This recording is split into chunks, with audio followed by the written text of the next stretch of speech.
Continuamos con la configuración de Azure Databricks. Estamos dentro de los primeros pasos de configuración.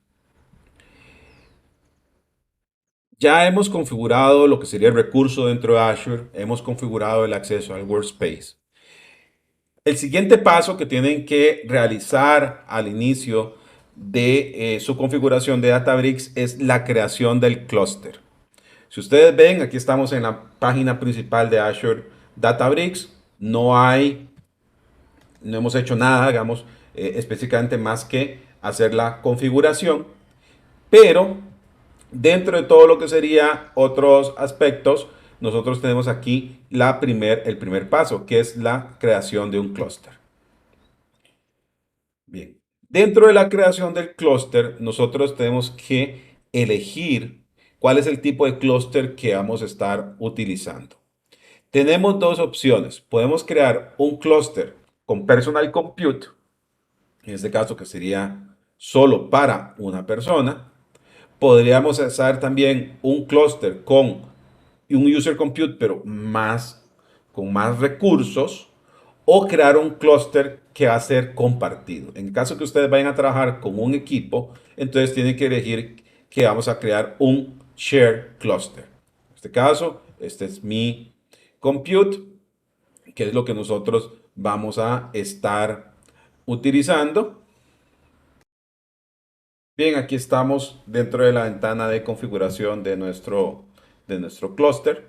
Una vez que nosotros vamos a seleccionar nuestro clúster, vamos a establecerle aquí el nombre. En este caso, lo pueden cambiar acá si ustedes lo desean. Vamos a cambiarlo aquí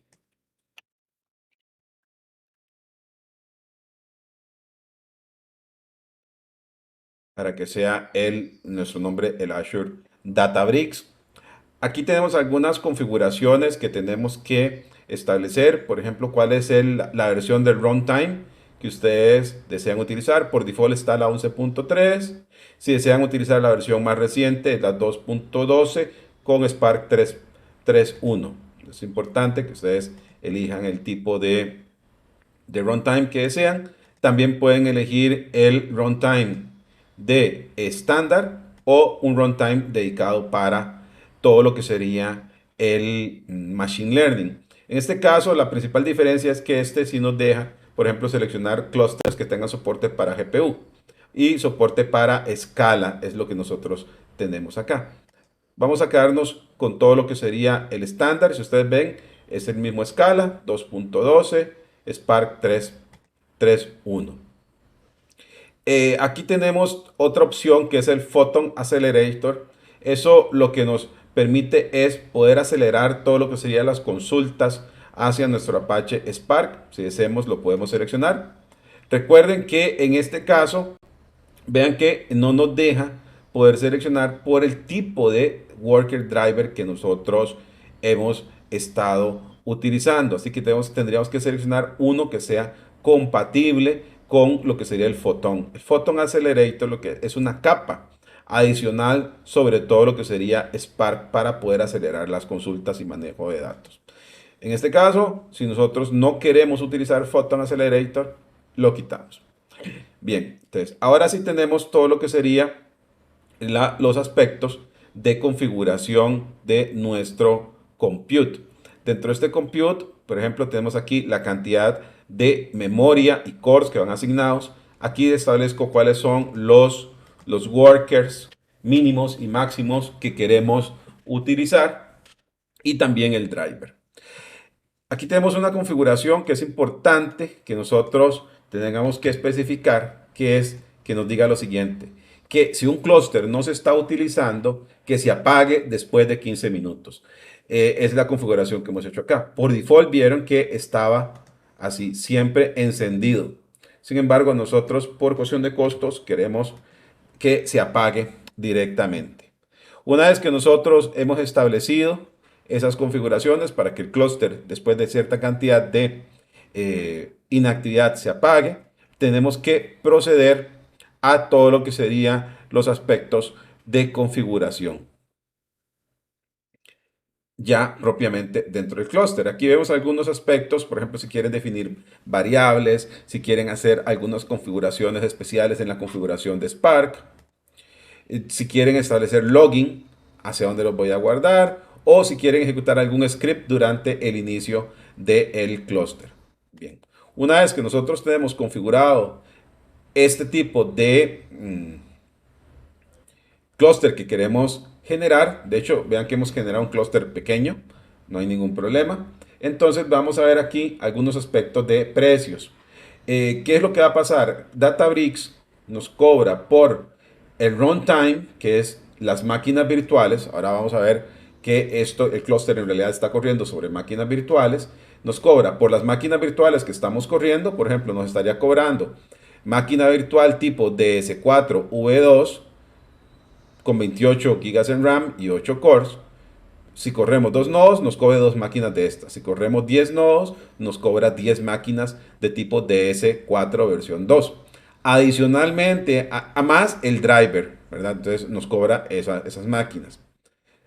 Ahora, bien, ahora lo que va a pasar es que además nos va a cobrar DBUs. DBUs es una unidad de procesamiento de Databricks donde nos dice que dependiendo de la cantidad de nodos, por ejemplo aquí vean que yo bajo aquí la cantidad de nodos, vea que baja la cantidad de DBUs, voy a dejarlo en el modo donde estaba, entonces aquí era en 10 máximos, quiere decir que va a haber hasta 10 máquinas virtuales que dependiendo de la necesidad se van a levantar o apagar y que nos dice que nos va a cobrar el precio de los estándar, de la máquina virtual estándar, más un precio por hora por DBU, que el DBU va a depender de la cantidad de nodos que vayan a estar utilizando durante un momento indicado.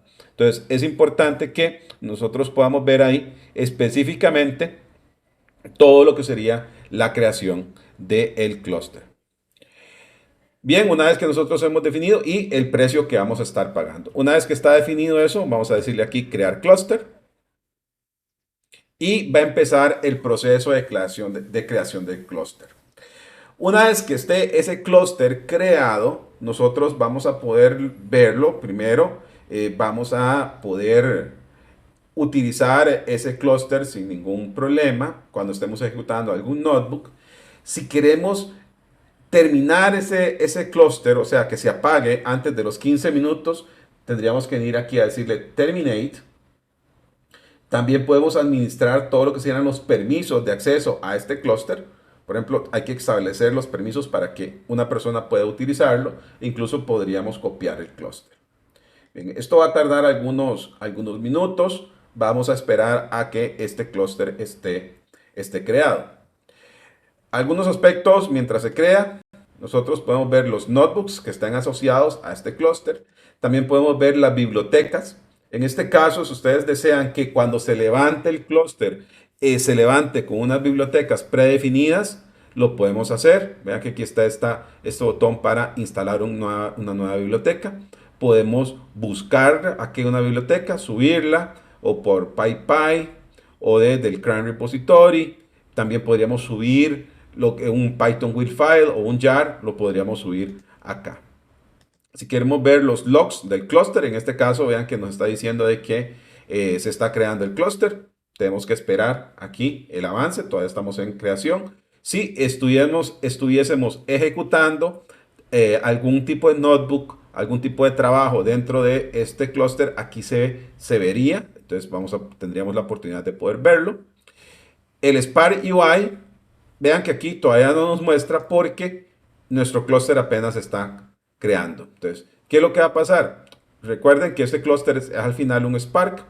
Entonces, tenemos que verificar específicamente que con esta ventana podemos verificar que tenemos la opción de poder entrar a la consola o al UI de Spark para ver más detalles. Mientras tanto, esperemos a que finalice la creación del clúster. Bien, ya está creado el clúster. Ya que ya tiene una marca de el clúster está corriendo, así que aquí podríamos ver los eventos. Dice el clúster está corriendo. Podríamos ver aquí el Spark UI. En este caso, podríamos ver, no hemos corrido nada, pero podemos ver aquí todos los detalles específicos de Spark que se están ejecutando en este momento y todos los diferentes logs. Aquí tenemos la parte de los drivers, que sería toda la parte de configuración de qué es lo que está ejecutando. Y podemos ver aquí algunas métricas en cuanto a lo que sería el Databricks. Aquí vamos a ver un poco este UI, que es como el reporte para ver cuál es la carga que tenemos sobre el clúster de Databricks y analizar aquí algunos aspectos de desempeño. De hecho, este clúster, como es nuevo, no tiene mucha información que agregar.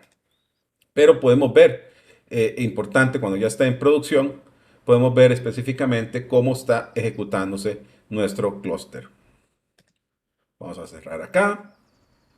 Como les mencionaba anteriormente, si ustedes configuraron para que el clúster se apague, en este caso a los 15 minutos de inactividad, el clúster se va a apagar, pero si ustedes desean apagarlo de una vez, pueden ejecutar aquí en Terminate. También pueden configurar los permisos. Acá podríamos venir y agregar un grupo de usuarios, por ejemplo, el grupo de ingenieros de datos. Lo que pueden es administrar, pueden reiniciar o lo pueden hacer el attach. También aquí podemos decirle aquí verificar los permisos de usuarios ya existentes. En este caso, uno le podría decir, bueno, los ingenieros de datos pueden administrar este clúster. Esa es una opción. O poder hacer attach, o sea, utilizarlo. Entonces, digamos que nosotros queremos agregar las opciones de administración, se las agregamos y listo, ya les dimos permisos. Finalmente, si ya no queremos utilizar el clúster, queremos detenerlo en este momento, seleccionamos aquí la opción de Terminate y le decimos, sí, confirmado, queremos terminar este clúster. En resumen, en esta lección vimos cómo crear el clúster, cómo administrarlo, cómo cambiar, cómo ver el tamaño de ese clúster y la asignación de permisos.